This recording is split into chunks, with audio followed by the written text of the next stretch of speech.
आचार्य चाणक्य ने एक बात कही थी कि कोई भी राष्ट्र बाह्य रूप से असुरक्षित हो और आंतरिक रूप से उसमें अगर उपद्रव हो तो राष्ट्र अराजक कहलाता है।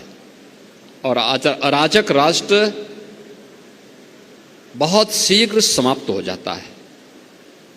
यानी अराजक राष्ट्र की स्थिति वैसे ही होती है जैसे आज आप पाकिस्तान की स्थिति देखते होंगे।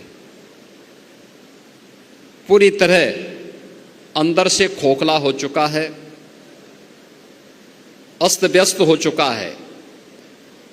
ये अराजकता किसी भी राष्ट्र को दुर्गति के कगार पर ले जा करके उसके अस्तित्व के सामने प्रश्न चिन्ह खड़ा कर सकता है।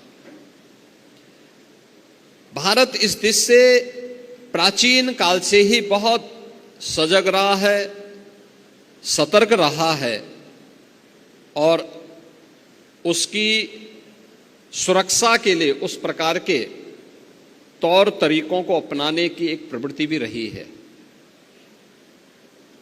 वैदिक कालखंड से ही हर भारतीय को इस बात की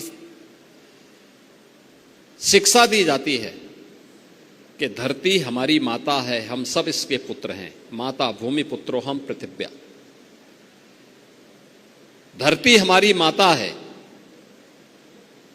तो मां के साथ कोई भी सुयोग्य पुत्र किसी भी प्रकार की छेड़छाड़ और अराजकता को बर्दाश्त नहीं कर सकता है।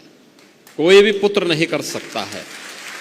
अगर भारत की आन मान और शान के साथ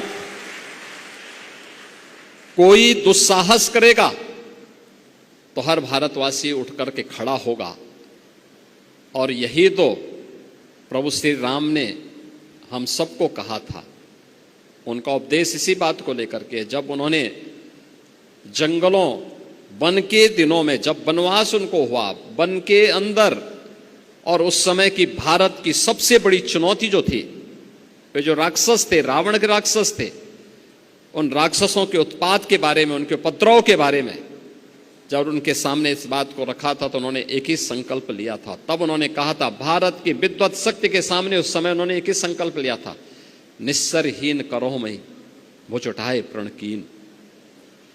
यानी एक ही प्रण किया था कि मैं इन राक्षसों को पूरी तरह समाप्त करके इस धरती को राक्षस विहीन करूंगा।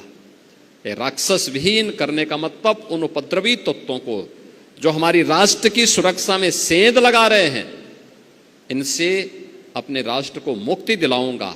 यह संकल्प राम राज्य की आधारशिला बनी थी।